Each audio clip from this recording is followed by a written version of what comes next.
conciencia, amnesia, para que el paciente no recuerde, ¿cierto? Bloquear los reflejos, entonces la analgesia, el bloqueo de reflejos somáticos y vegetativos tiene que acontecer, y el anestésico general también tiene un efecto de relajación. O sea que lograr todo eso con un fármaco nos va a dar, hablamos de 3 fases de la anestesia, hablamos de inducción, mantenimiento y el despertar cuando es necesario. Hablamos que para que funcione bien, parte de la farmacocinética de ese medicamento y su farmacodinámica depende de la circulación, y el propio medicamento en sí puede ser dañino a la circulación. ¿Qué va a determinar eso? El paciente. Si es un paciente que tiene condición de hemodinamia inestable, el que está inestable nosotros decimos que el paciente está chocado. Cuando el paciente está chocado, generalmente la presión está baja. Solo que hay un paciente que está chocado y el motivo del choque es el corazón dañado, un choque cardiogénico. La mayor parte de las veces los choques que se operan de urgencia y precisan de anestesia son choques hipovolémicos, o sea, hay que reemplazar la volemia. Lo que tengo que considerar es, si un fármaco que baja mucho la presión arterial y mi paciente ya está hipotenso, el fármaco puede acabar con el paciente. ¿Quién hace eso? Un ejemplo clásico son los opioides.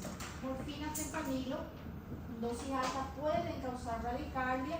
En parte voy a revertir la bradicardia con la atropina.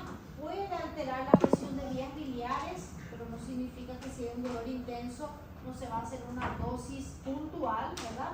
Y recordar que el fentanilo es que más fuerte que la morfina. Por suerte la gente no sabe mucho eso. Cuando le decimos a los pacientes, le vamos a colocar morfina, se quedan todos desesperados, morfina, o sea, como la última medicación de su vida. Y cuando le decimos, le vamos a colocar un fentanilo, cuando el fentanilo es 100 veces más fuerte, ¿sí? Pero bueno, esa información se queda con nosotros, ¿está? Ambos, de todos modos, pueden llegar a causar daño. ¿Por qué yo prefiero el fentanilo si él es más fuerte? Porque tiene una acción más corta, no tiene tanto depósito, y la variante remifentanilo yo puedo titular, ¿se recuerdan? Titular con la bomba, y en 3 minutos cuando desligo se acaba el efecto del paciente. Esas son las ventajas. El propio fentanilo causa algo que se llama tórax leñoso o tórax rígido, que yo voy a colocar para evitar un fármaco con efecto curare, que fue lo que hablamos en la clase pasada, un paralizante, ¿verdad? Dentro del punto de vista del fentanilo, el más liposoluble, por eso él es muy rápido. Él tiene un efecto analgésico. Gente, no es que yo le voy a poner el fenta para que no duela la cirugía. Recordad que la analgesia es el bloqueo central de la respuesta al dolor. Entonces, esa analgesia se refiere a eso. El remifentanilo tiene metabolismo en las estearasas. El fentanilo, propiamente dicho, tiene también un metabolismo hepático, eliminación renal, así que depende de esas dos funciones de mi paciente. Tiopental, como fármaco anestésico, yo le había mencionado por aquí los barbitúricos. El barbitúrico actúa justamente en el receptor GABA, favoreciendo una acción GABAérgica. Él es rápido, el efecto se inicia prontamente, él es extremadamente potente, liposoluble. Si es liposoluble atraviesa la barrera. Yo les voy a pasar la clase, lo que está subrayado, digamos que es lo más importante acá. Él puede producir depresión respiratoria, mi paciente va a estar intubado, espasmo laríngeo, mi paciente va a estar intubado. Entonces esta parte yo resolví. Lo que me preocupa es esta parte.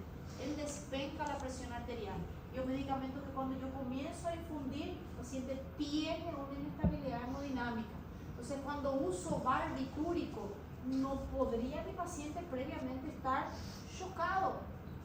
No es una medicación para utilizar. Inclusive hay hospitales que no utilizan. ¿Por qué estamos estudiando el tiopental? Porque tiene una ventaja. Él reduce mucho las presiones de cavidades. Y entre las presiones más importantes está la presión intracraneal. Hay una situación donde el paciente tiene algo que se llama hipertensión intracraneal refractaria. Y si el paciente tiene una hipertensión intracraneal, muchas veces es necesario destapar la cabeza, literalmente. Se hace una craniectomía descompresiva. Como pueden ver, es un procedimiento extremadamente cruento, agresivo, pero si hay que salvar el cerebro, eso hay que hacer con algunos pacientes. Trauma de cráneo grave, ACV hemorrágico, ACV isquémico, tumores, etc. Y mientras el paciente esté sometido la presión alta, el coma barbitúrico o poner al paciente en esa situación puede reducir. Eso se conoce como tier o pasos de tratamiento. Y antes de ya abrir la cabeza, esta sería la última alternativa. No puedo olvidar, ayuda a bajar la presión intracraniana, pero va a costarme que el paciente esté en hipovolemia. Por más que él sea neuroprotector, aparte de reducir la presión, él digamos que le pone en stand-by a las neuronas. Las neuronas no están trabajando, no precisa de mucho flujo, economiza la energía de esas neuronas y con eso preserva el cerebro. Claro que el paciente cuando despierta de ese coma barbitúrico, con certeza demora semanas, meses en recuperar sus funciones, pero garantiza que el paciente esté vivo. No va a ser un remedio que yo voy a anestesiar con él para hacer una apendicectomía, ¿está bien? Voy a dejar como última alternativa. Desde el punto de vista farmacocinético, nosotros hablamos de infusión continua para obtener el coma barbitúrico, para que se pueda equilibrar. Es un medicamento que llega bastante a los tejidos vascularizados. Coloqué y el paciente entró en coma. Goteé el paciente se mantuvo en coma. ¿Está bien? Neuroprotector, casos extremos. ¿Dónde se usa? Se podría usar para intubar, claro, pero hay dos aplicaciones. Aparte de la hipertensión intracraneana, se usa en un paciente que tiene convulsiones que no mejoran con nada. Esa situación se conoce como estatus epiléptico y esa es una aplicación hoy en día de este medicamento con toda esa potencia y con todo ese efecto adverso. Tercera familia de anestésicos en general, que son fármacos que aparte de ser anestésicos se le utiliza bastante como sedantes tradicionales y son las benzodiazepinas. Benzodiazepina, que también es GABAérgico, que también tiene su sitio de acción localizado en el receptor de GABA, receptor de ingreso de cloro. Es un fármaco que puede producir o produce sedación, hipnosis, hablamos de mio-relajación, pero desde el punto de vista de anestesia le hace dormir al paciente, ¿cierto? Le saca del nivel de conciencia, le hace que el paciente se olvide. O sea que yo puedo usar para inducción esta anestesia. El fármaco que se usa para inducir de esta familia es el midazolam. Los demás medicamentos no se utilizan para hacer dormir al paciente. ¿Está bien? El midazolam es bueno, pero el inicio de acción es un poco demorado. Si bien es un fármaco de inducción, él puede demorar hasta 3 minutos para empezar a trabajar. ¿Se recuerdan aquella historia de la plancha que dijimos? Estamos haciendo plancha, que tiró el reloj en 10 segundos, ayer estaba haciendo, me acordé de eso. Y miraba y eran 12 segundos. Después cuando miraba de vuelta era 14. Nunca pasaba el minuto, ese minuto era larguísimo. Eso mismo pasa cuando estoy por intubar a un paciente. Imagine colocar un remedio y yo esperar que él ya se apague, el paciente me está mirando, como no pasó 3 minutos todavía. ¿Y qué empieza a acontecer? Inestabilidad hemodinámica. Y acá viene la información bomba. Son los fármacos más disponibles, tanto fentanilo como midazolam. Y es una combinación que está correcta. Fentanilo, opioide, analgésico, bloquea los reflejos, puede usar para intubar. Midazolam, inducción, amnesia, anestesia, puedo usar para intubar. Él no es analgésico, ¿está bien? O sea que yo preciso combinar con fenta. Y si yo hago mida y fenta y los dos bajan la presión y mi paciente ya estaba con la presión baja porque está chocado, porque es un síndrome de Kenton, ¿qué es lo que va a acontecer con ese paciente? Gran posibilidad de parada cardíaca y fallecer. Entonces, esa combinación, si bien fue la más clásica descrita, hoy por hoy yo no voy a utilizar, porque esa caída de la presión que provoca a veces es posible revertir. ¿Qué yo tengo que considerar? Siempre que tengo otro medicamento, hoy se recomienda usar otro medicamento. Inclusive ATLS colocó un statement que dice no utilizar estos fármacos. Y ustedes se van acá en la urgencia y abren la gaveta y hay vida y fenta. ¿Qué vamos a hacer? Es lo que hay en el tercer mundo, tenemos que conocer su efecto y tenemos que saber contrarrestar lo que está pasando. No se olviden que yo les comenté que en la pandemia tuvimos 2 motivos de muerte. El paciente que se murió por el propio COVID, ese paciente ya estaba intubado, ya estaba en una TI. ¿Y por qué se moría? Porque no había vacuna, porque la enfermedad no tenía un conocimiento y el paciente, a pesar del tratamiento, la enfermedad ganaba. O sea que no es que se morían aquí, sino en el mundo entero, donde estaban las personas expertas que decir que se iba a morir aquí en Tokio, en Nueva York, el paciente que fallecía después de tratarse. Pero había personas que fallecían antes de entrar en una terapia intensiva. Y esa persona fallecía en el momento de intubarse. Y ese no era el COVID que le mataba al paciente. Ese paciente se moría porque yo le hacía una medicación como Fenta y Mida que le despencaba la presión arterial a un paciente que estaba vasodilatado. Porque cuando yo tengo sepsis, lo que el cuerpo hace es formar mediadores de inflamación que se van allá y anulan ese receptor alfa. Y el paciente que tiene sepsis tiene vasodilatación, él ya viene con una presión baja. Y yo le pongo Fenta, presión más baja. Le pongo Mida, bajaron tanto que están viendo la lechuga por las raíces. ¿Sí? Entonces, eso llevó a óbito de mucha gente. Y recordar que hay que saber manejar eso, porque a veces es lo que tenemos. ¿Sí? No me gusta usar, pero hay que conocer porque es lo que hay a veces. ¿Se entendió la idea? Midazolam, él no causa analgesia, por eso preciso combinar con fentanil. Otro medicamento, sí, señor. ¿Por qué significa diferencia común? Él se puede depositar, él tiene afinidad, eso se llama distribución trimodal.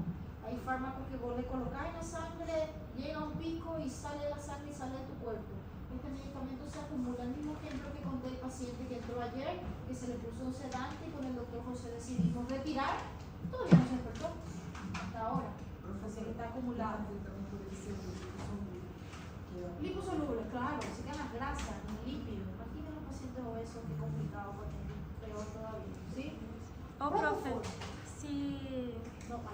se o melhor manejo não é usar a combinação desses dois medicamentos, qual medicamento seria o ideal usar? La pregunta de Gabriela está pendiente todavía. Me preguntó lo mismo. ¿Qué hago si mi paciente tiene esa presión baja? Socorro. Y guardé acá que no es la combinación ideal, pero quiero que sepan que si ustedes están de guardia y es lo que hay, ustedes ya saben manejar. Ustedes saben que una adrenalina, que una noradrenalina es un vasopresor, que yo puedo sustentar a ese paciente con una presión arterial. Eso implica que yo esté encima del paciente. ¿Está bien? No puedo poner medicamento, intubar. Intubé. Porque yo no le voy a salir a decir al señor que está tu familiar, que está ahí, entonces se murió. Pero yo intubé. Sí, yo hice mi parte, el tubo entró. El paciente no quiere saber eso. Así que es un familiar vivo. ¿Entendido? Claro, pero yo estoy hablando de la inducción. Las bombas de infusiones para la manutención, ya sea la sedación, que a veces ustedes van a tener que hacer manutención en un PS hasta aparecer una bala en UTI, a veces la manutención en el quirófano hasta que te den una bala, y a veces es lo que se hace todos los días en anestesia mismo. Pero la inducción, o sea, remedio para hacer dormir y sacar de conciencia al paciente antes de paralizar y bloquear el reflejo, es lo que hay. Propofol, otro fármaco hidrosoluble, recuerden que parece la leche, recuerden de Don Miguel con ese fármaco, bien. Mecanismo de acción, él también es GABAérgico, tiene un sitio específico en el receptor acá GABA que favorece apertura al cloro. Si entra cloro, hiperpolariza, neurotransmisor inhibitorio. El propofol es súper potente. El propofol empieza a actuar en segundos. El propofol es sensacional, pero específicamente, aparte de causar la pérdida de conciencia igualito que el barbitúrico, con una dosis que se va más o menos a 2 miligramos por kilo, él viene en 10 miligramos por ml. Entonces, cuando yo veo una ampolla y le coloco al paciente 10 ml, tengo 100 miligramos, y la ampolla viene así, 20 ml, una sola ampolla. Para un paciente adulto convencional, no puede dejar sedado en la hora. Coloco 20 ml de propofol y el paciente se duerme rapidísimo, en segundos. Sensacional para la inducción. Se metaboliza en la sangre, se recupera rápido. Recuerdan del remifentanilo que yo les hablé. Imaginen combinar en las bombas de manutención propofol y remifentanil. Apagué y el paciente se despertó. No se acumula. No depende del peso, no depende de la grasa, pero tiene un costo más alto. Pero hay algo que tengo que acordarme, que es el efecto colateral de la mayoría de los medicamentos. Hasta ahora lo que vimos, y este no es diferente, ocasiona una hipotensión por vasodilatación, reducción de la resistencia, bradicardia, eso puede llevar al paro. Entonces, si mi paciente ya estaba hipotenso y yo a veces le pongo midazolam y como midazolam demora, otro de los errores que hacían era, ay, no se está sedando, vamos ahora a colocar propofol. Midazolam despencó la presión. Propofol para sedar más rápido despencó la presión. Más el opioide cuando actuó despencó la presión, el paciente paraba. Y el paciente pues no salía de esa parada. Entonces, recordar que propofol también baja la presión. O acción depresora cardíaca es peligrosa porque no es solamente la PA, no es solo periférico, es depresor cardíaco. Si el paciente está teniendo un evento cardíaco, no voy a usar este medicamento. Entonces, ¿dónde yo le quiero a él? Cuando el paciente está estable, cuando el paciente no está sufriendo un infarto, cuando el paciente tiene una presión normal que puede acontecer, o inclusive el paciente está hipertenso, él es excelente. Segundo, él también es neuroprotector, menos tóxico que el barbitúrico. Entonces, en un paciente que está en aquel estatus convulsivo, antes de colocar en aquella, el barbitúrico, recuerden que literalmente apaga todas las neuronas, y hasta que el paciente prenda todo puede demorar. El propofol no, yo apagué el goteo y el paciente puede recuperar. Entonces, él también es un potente anestésico que se usa para la crisis convulsiva refractaria sin un costo tan caro. Voy a preferir el propofol en vez del tiopental, por ejemplo. Bien, es un anticonvulsivante, causa buena amnesia. El drama con él no se acumula, no como el midazolam, aumenta un poco triglicéridos, pero eso ya sería en goteo, no nos corresponde a nosotros ver por acá. Se usa en las cirugías, se usa en sedación continua, se usa sedación en dosis menores. Ejemplo, endoscopía. Cuando uno se va a hacer una endoscopía digestiva y te colocan 2 ml, una dosis bien bajita de propofol, y tiene una sedación superficial, sin que el paciente deje de respirar, sin que yo precise intubar al paciente para hacer una endoscopía. ¿Está bien? Este medicamento se usa. Y hasta ahora estamos todos preocupados porque si mi paciente está hipotenso y con síndrome de Kenton, ¿qué vamos a hacer?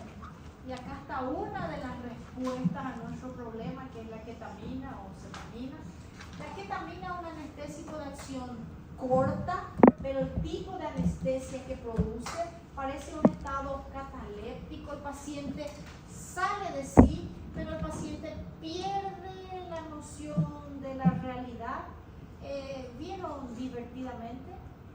¿Vieron cuando echan los sentimientos en un momento de todo se convierte en triángulos, tienen formas diferentes geométricas? Entonces ese momento de distorsión de la imagen, eso hace la ketamina. Tal es así que la ketamina se utiliza en algunos casos como droga recreativa. El paciente agarra y se inyecta ketamina tratando de sentir toda esa alucinación que el paciente tiene.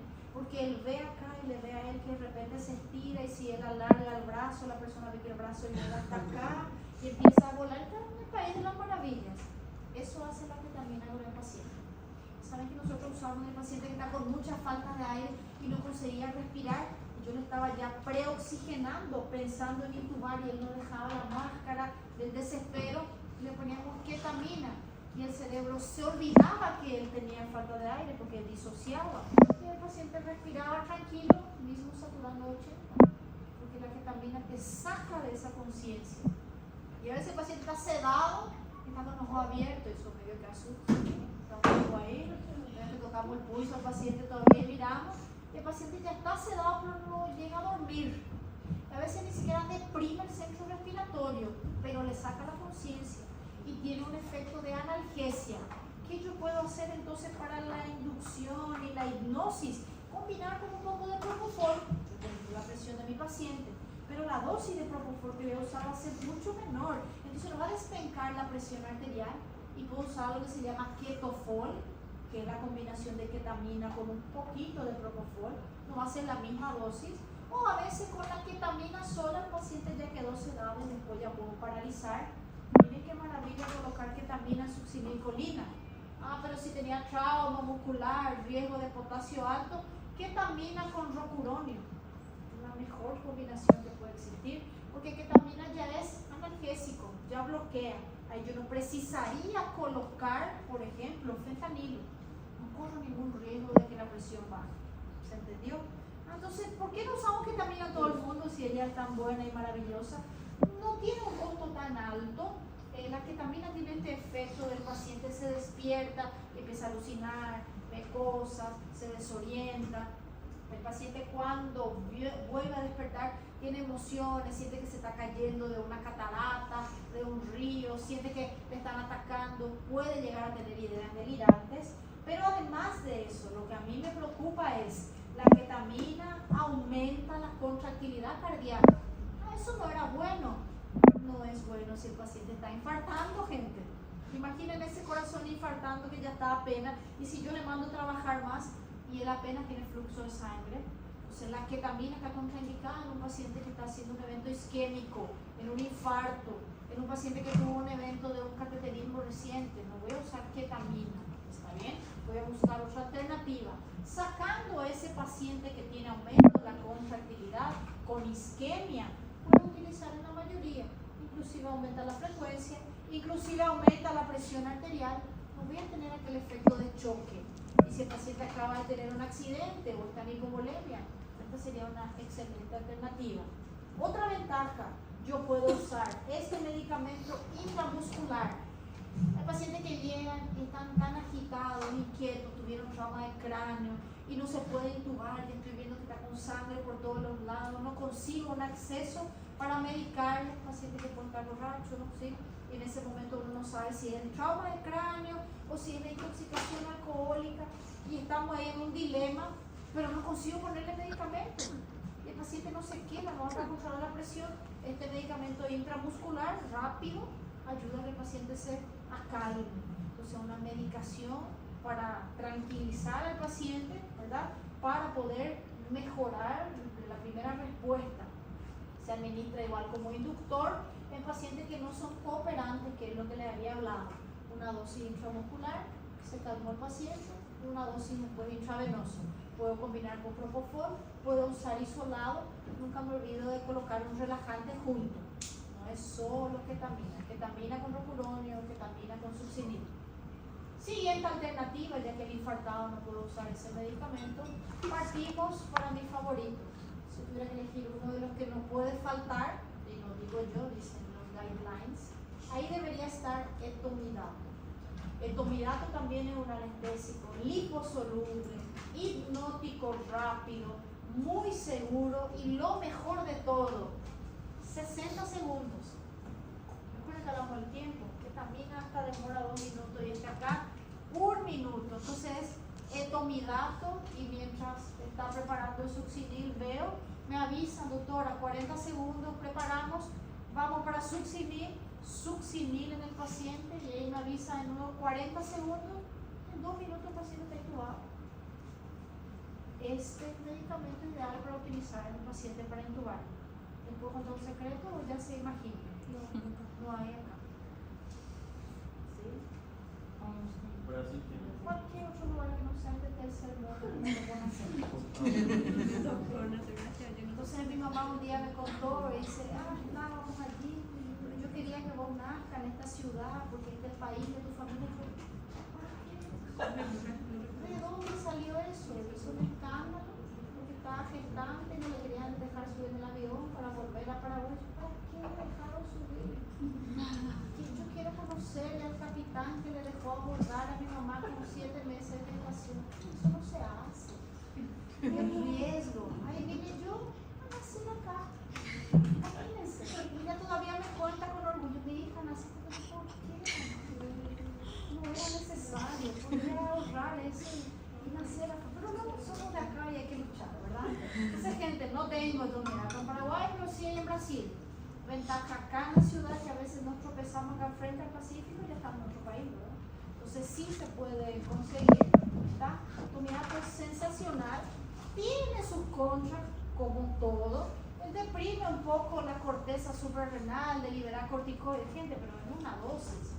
En una dosis esto acaba de ser casi irrelevante. No libera histamina, no va a causar broncoespasmo, no baja la presión arterial, no altera la mecánica del miocardio. Puede producir una tremedera. Interesen eso en el paciente, una mioclonía no le va a matar. Lo que le mata es la depresión cardíaca, lo que le mata es la caída de la presión, lo que le mata al paciente es el espasmo laríngeo, todo lo demás que causa. Él es genial. Idealmente, dependiendo de la situación, puedo combinar con fentanilo, que el paciente no está muy chocado, pero ATLS inclusive te sugiere usar el tomidato solo si no hay fentanilo y si el paciente está muy chocado y si no tengo ketamina. ¿Está bien?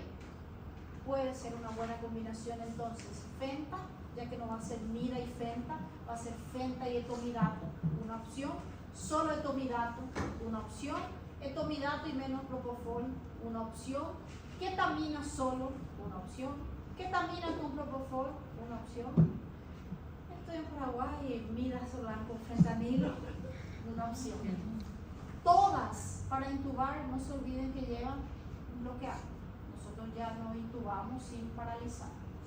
Inhalar no voy a decir muchas cosas porque ustedes no van a indicar anestesia por inhalar, gente. Se indica el anestesiólogo. Pero debo saber que hay algunas que se usan para inducir, otras para mantener. Y recordar, por ahí me preguntaban, ¿estos fármacos también son dañinos? Sí son dañinos. Imagínense que el óxido nitroso se utiliza a veces en oncología para niños, porque los niños no son así muy adictos a la ni nosotros adultos. Imagínense los niños. Entonces, inhalado se llega a utilizar todavía. No es primera línea para todo el mundo, pero sí puede tener efectos colaterales. La idea que ya mencioné, concentración del aire, que la máquina te da este valor, cómo está el pulmón, cómo está el corazón de mi paciente y cómo está la circulación de mi paciente. Si no, no va a funcionar este medicamento, ¿verdad? El paciente tiene que tener. El primero que surgió fue el óxido nitroso. Él dilata todo, inclusive los vasos sanguíneos. Hoy por hoy se usan en cirugías cardíacas, se usa en pacientes que tienen problemas con la resistencia vascular pulmonar, y no estoy hablando de anestesia, tiene otras ventajas. No tiene mucha capacidad analgésica, la ventaja es que induce rápido y es soluble. ¿Bien? Otro medicamento anestésico inhalado, alotano y enflurano, cuidado que bajan la función cardíaca y todos pueden bajar la presión arterial. Entonces, muchas veces uno en su mente dice, ay, el inhalatorio es mejor, y la respuesta es depende.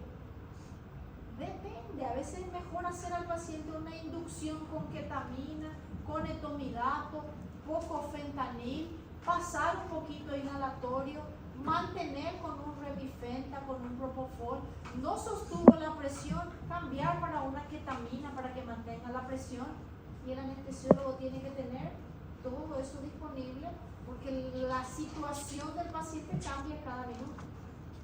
¿Entendido? Entonces, no es siempre el más seguro, es más fácil de colocar porque está intubado y conectado a la máquina.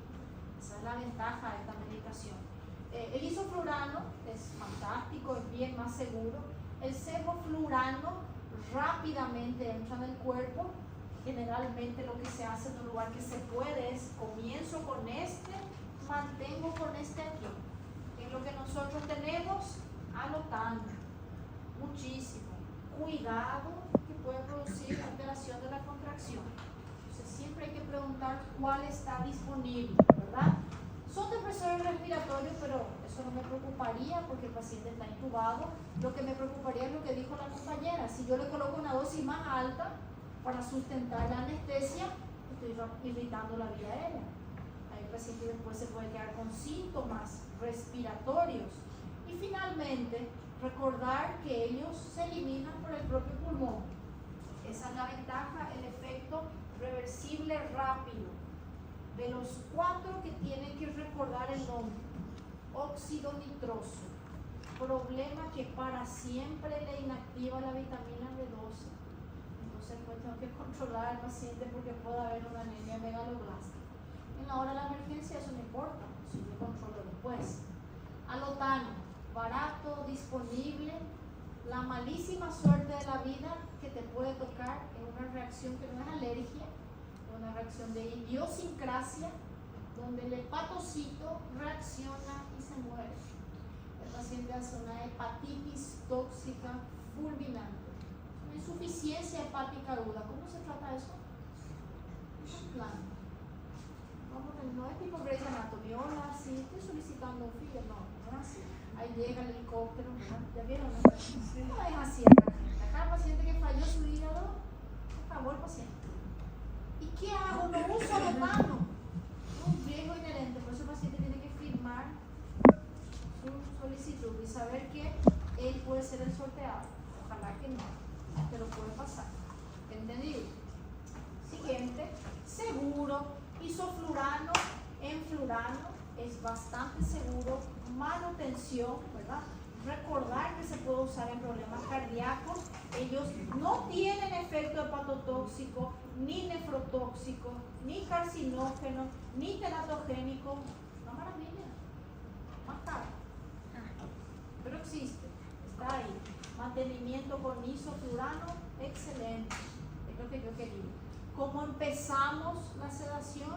Sevoflurano. No puedo mantener porque él irrita. Entonces, inducción sevoflurano.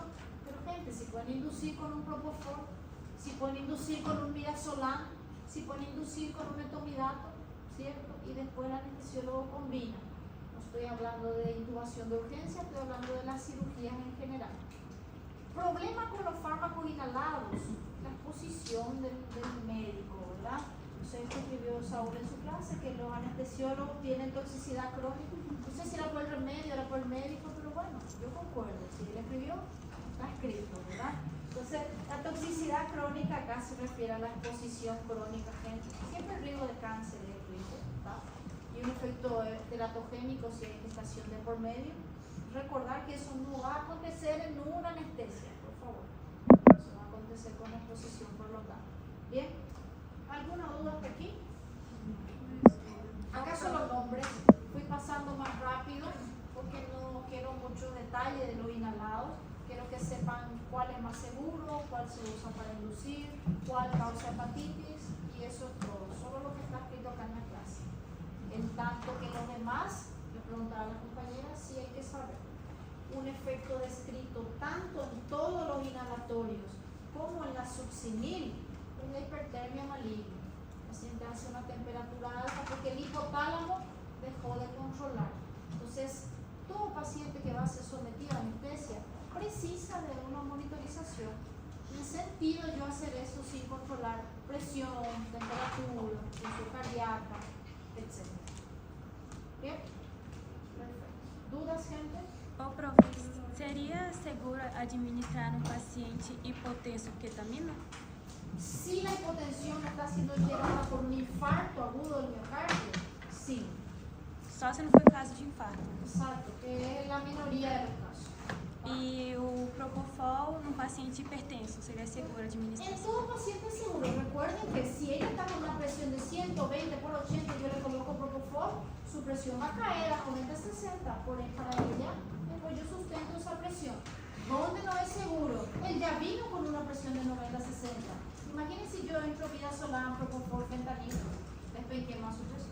Aí nesse caso seria seguro administrar ketamina. En ese caso sería más seguro, o ketamina, o etomidato. No tengo. Ah, bueno, en Paraguay. Administrar lo que tenés, pero no te olvides de controlar tu presión.